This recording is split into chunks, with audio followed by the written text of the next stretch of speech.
The reason momentum is really useful in calculations is because it's always conserved. When objects transfer momentum, for example in collisions, the total momentum before a collision is the same as the total momentum after the collision. Let's look at an example.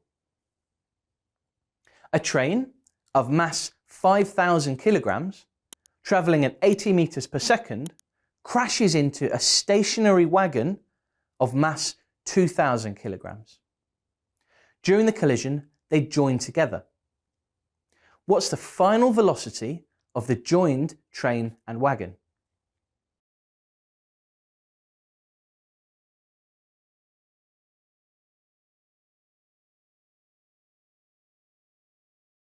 To solve this, you need to look at just before the collision and just after. Before, the train's momentum is 5,000 kilograms times 80 meters per second. That's 400,000 kilogram meters per second. The wagon's is 2,000 kilograms times 0 meters per second. It's not moving, its momentum is 0 kilogram meters per second. The total momentum of the train and the wagon is 400,000 kilogram meters per second.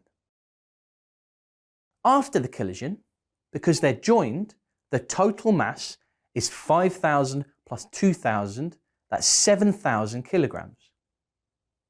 We know that momentum is conserved, so the momentum after the collision has to also be 400,000 kilogram meters per second. We're looking for the velocity.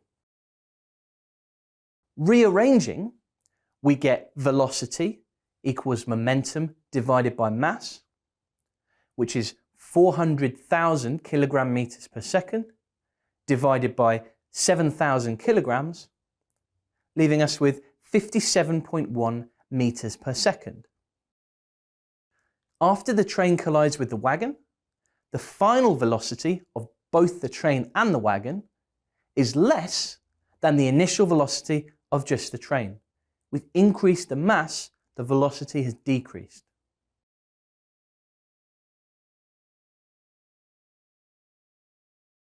Here's one for you to try.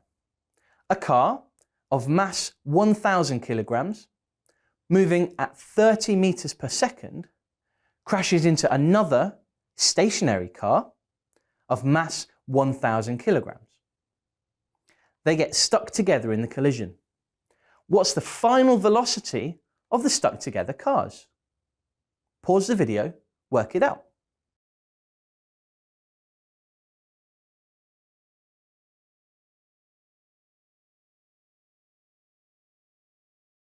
Let's check your answer. Before the collision, the first car's momentum was 1,000 kilograms times 30 meters per second. That's 30,000 kilogram meters per second. And the second car's momentum was 1,000 kilograms times 0 meters per second. So 0 kilogram meters per second. The total momentum before the collision is 30,000 plus 0. That's 30,000 kilogram meters per second. After the collision, the cars are joined, so the total mass is 1,000 plus 1,000, that's 2,000 kilograms. And momentum is conserved, so the total momentum after the collision will be 30,000 kilogram meters per second. Rearranging the formula again, velocity is momentum divided by mass, which is 30,000 divided by 2,000, that's 15 meters per second. How did you do?